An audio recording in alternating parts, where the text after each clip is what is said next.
Hello, this is John Briggs. Thank you so much for listening to our Christmas ghost story. We are delighted that you come back year after year to listen. But now you don't have to wait a full 12 months to listen to another ghost story. Now there are fireside ghost stories, published every month and available by subscription simply by clicking on the link in the description of this episode. So please, if you want to join us for more and you don't want to wait until Christmas, then click on the link in the description and join us by the fireside. But now, here's this year's Christmas ghost story.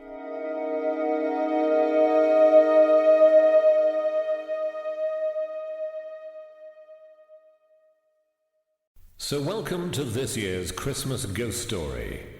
Turn down the lights and make yourself comfortable, because after this, a game of hide and seek will never seem the same again.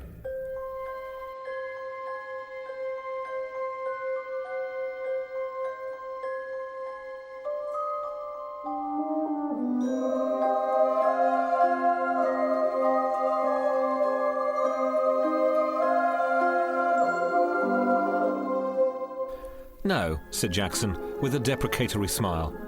"I'm sorry. I don't want to upset your game. I shan't be doing that because you'll have plenty without me. But I'm not playing any games of hide-and-seek." It was Christmas Eve and we were a party of 14, with just the proper leavening of youth. We had dined well, it was a season for childish games, and we were all in the mood for playing them. All that is, except Jackson. When somebody suggested hide-and-seek, there was rapturous and almost unanimous approval. His was the one dissentient voice. It was not like Jackson to spoil sport or refuse to do as others wanted. Somebody asked him if he were feeling seedy.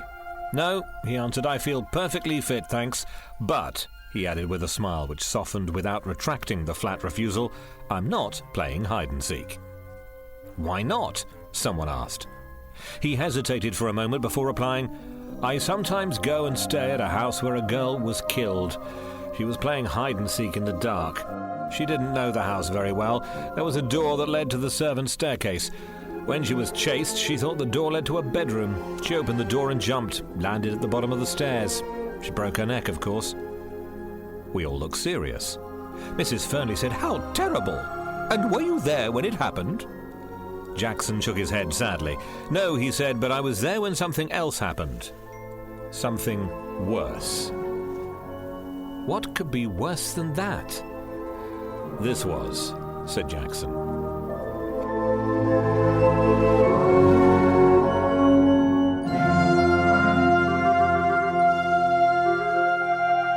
He hesitated for a moment and then he said, "I wonder if any of you have ever played a game called Smee.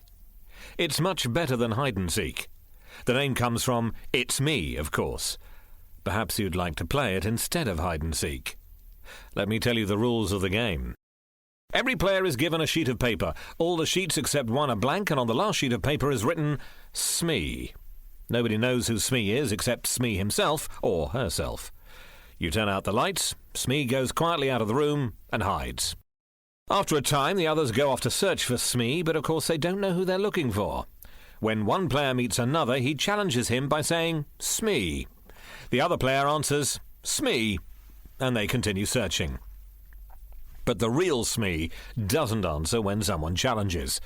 The second player stays quietly beside him, and presently they'll be discovered by a third player. He will challenge and receive no answer, and he will join the first two. And this goes on until all the players are in the same place. The last one to find Smee has to pay a forfeit. Well, it's a good, noisy, amusing game, and in a big house it often takes a long time for everyone to find Smee. Perhaps you'd like to try it. I'll happily pay my forfeit and sit here by the fire while you play." "Well, it sounds a good game," I remarked. "Have you played it too, Jackson?" "Yes," he answered. "I played it in the house that I was telling you about." "And she was there? The girl who broke—" "No, said someone else. "He told us he wasn't there when she broke her neck." Jackson thought for a moment. "I don't know if she was there or not. I'm afraid she was. I know that there were 13 of us playing the game, and there were only 12 people in the house. And I didn't know the dead girl's name. When I heard that whispered name in the dark, it didn't worry me, but I tell you, I'm never going to play that kind of game again. Made me quite nervous for a long time. I prefer to pay my forfeit at once." We all stared at him. His words didn't make any sense at all. Tim Valse was the kindest man in the world. He smiled at us all. "This sounds like an interesting story," he said. "Come on, Jackson, you can tell it to us instead of paying a forfeit." "Very well," said Jackson, and here is his story.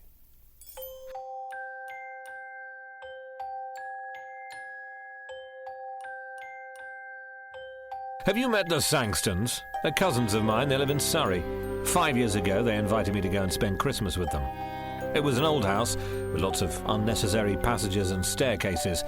A stranger could get lost in it quite easily.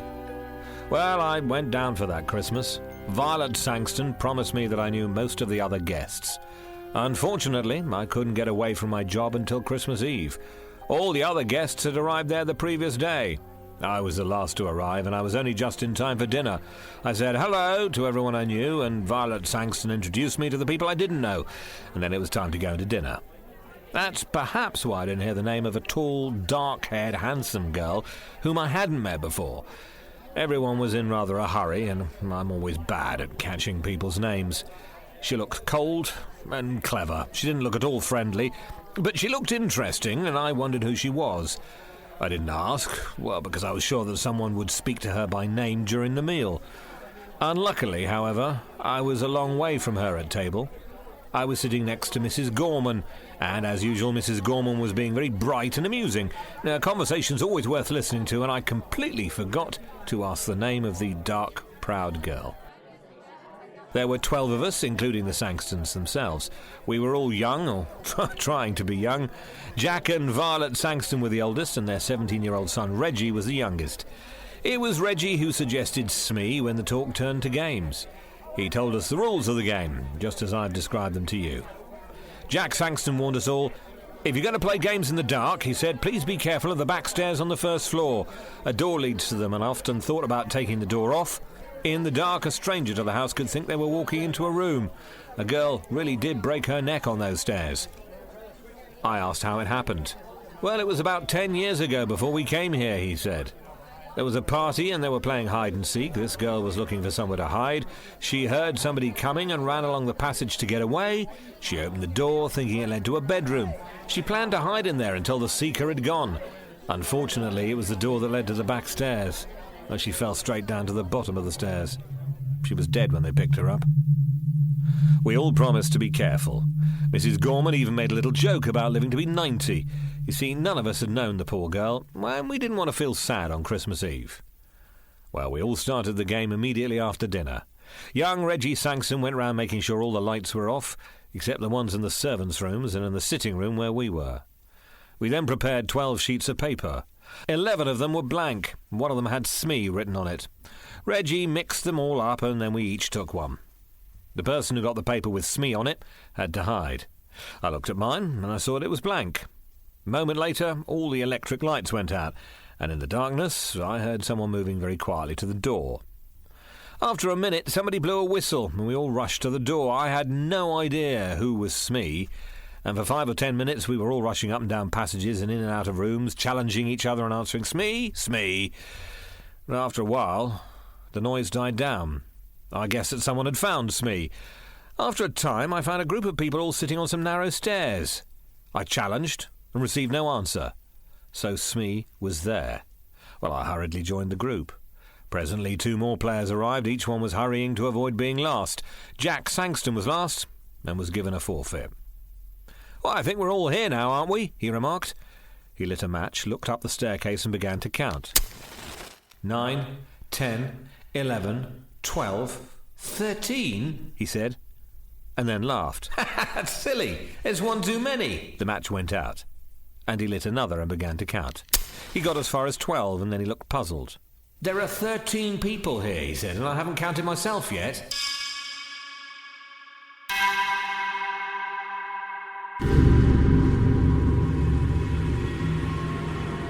"Oh, nonsense," I laughed.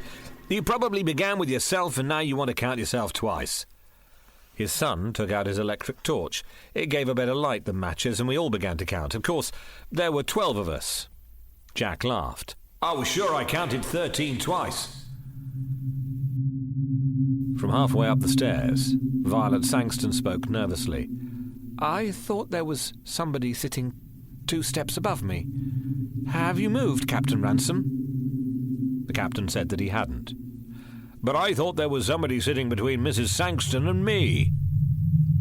Just for a moment there was an uncomfortable something in the air. A cold finger seemed to touch us all. For that moment we all felt that something odd and unpleasant had just happened, and was likely to happen again. Oh, then we laughed at ourselves and at each other, and we felt normal again. There were only 12 of us, and that was that. Still laughing, we marched back to the sitting room to begin again. Well, this time I was Smee. Violet Sangston found me while I was searching for a hiding place, and that game didn't last long. Soon there were 12 people and the game was over. Violet felt cold and wanted her jacket, and her husband went up to their bedroom to fetch it. As soon as he'd gone, Reggie touched me on the arm. He was looking pale and sick. "Quick," he whispered, "I've got to talk to you. Something horrible has happened." We went into the breakfast room. "What's the matter?" I asked. "I don't know. You were Smee last time, weren't you?" "Well, of course, I don't know who Smee was. While Mother and the others ran to the west side of the house and found you, I went east. There's a deep clothes cupboard in my bedroom.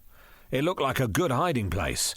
I thought that perhaps Smee might be there. I opened the door in the dark and touched somebody's hand.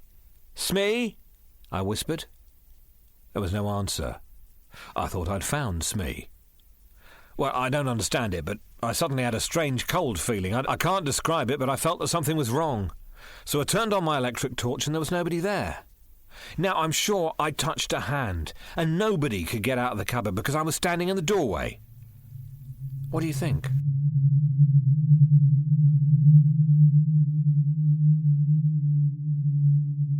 "I imagine that you touched a hand," I said. He gave a short laugh. "I knew you'd say that," he said. "Of course, I imagined it. That's the only explanation, isn't it?" I agreed with him. I could see that he felt shaken. Together we returned to the sitting room for another game of Smee. The others were all ready and waiting to start again.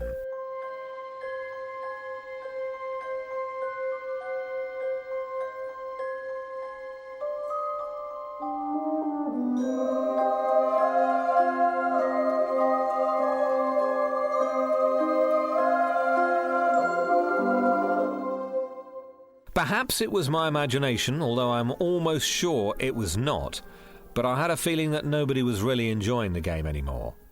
Everyone was too polite to mention it. All the same, I had the feeling that something was wrong. All the fun had gone out of the game. Something deep inside me was trying to warn me.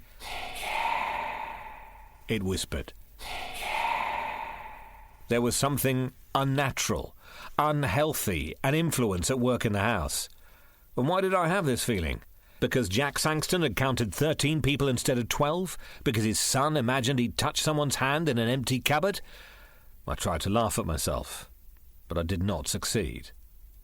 Well, we started again. While we were all chasing the unknown Smee, we were all as noisy as ever, but it seemed to me that most of us were just acting.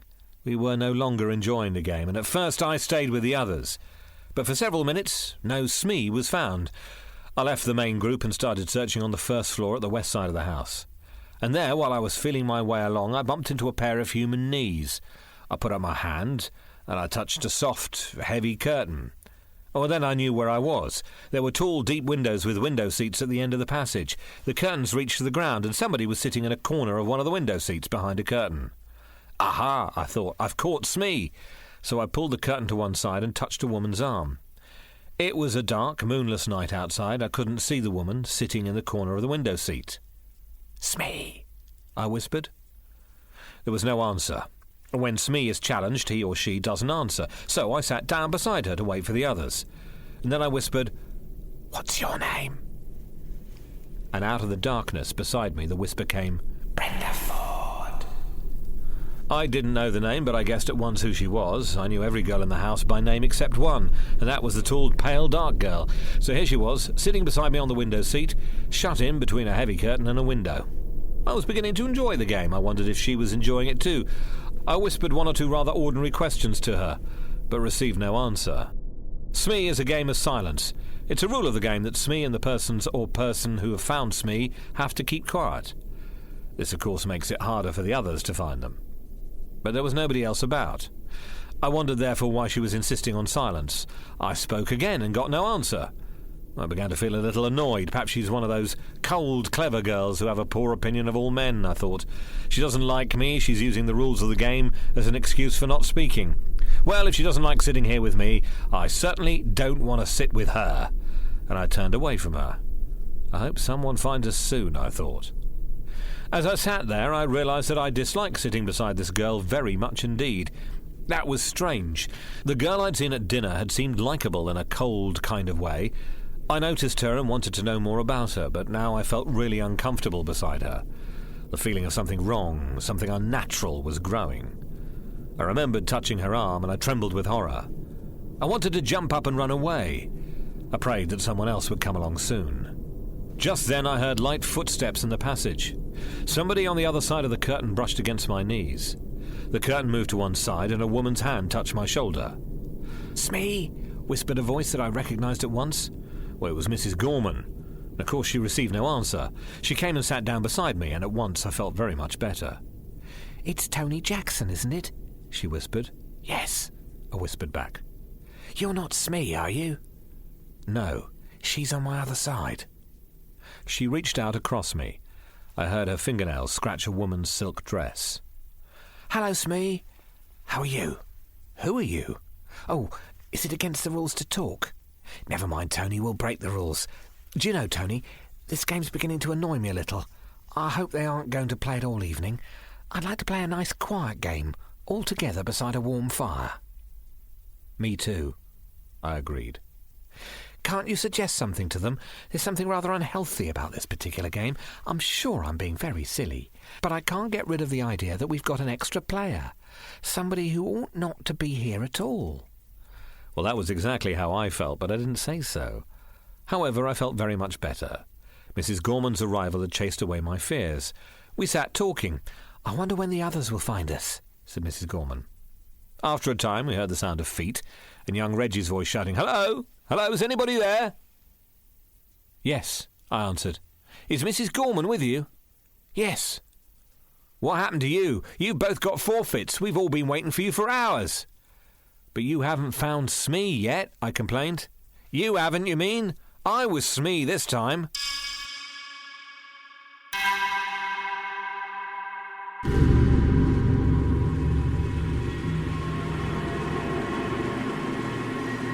"But Smee is here with us," I cried. "Yes," agreed Mrs. Gorman. The curtain was pulled back, and we sat looking into the eye of Reggie's electric torch.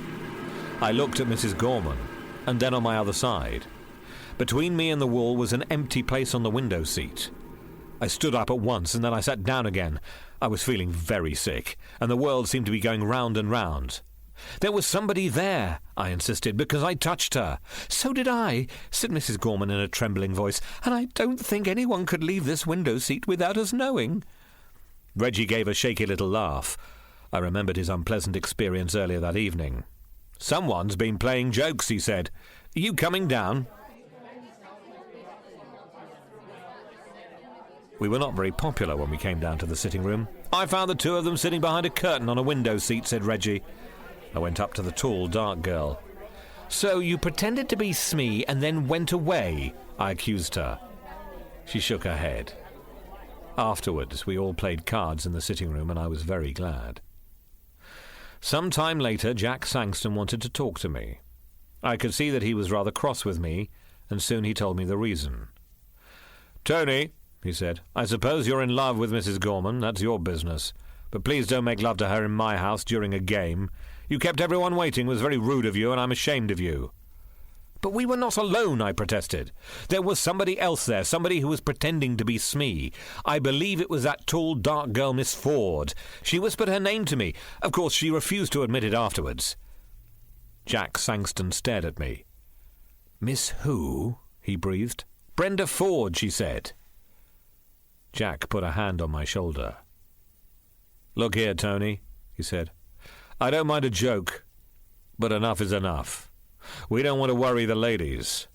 Brenda Ford is the name of the girl who broke her neck on the stairs. She was playing hide-and-seek here 10 years ago."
Did you enjoy that particular episode? Well, we do hope you did.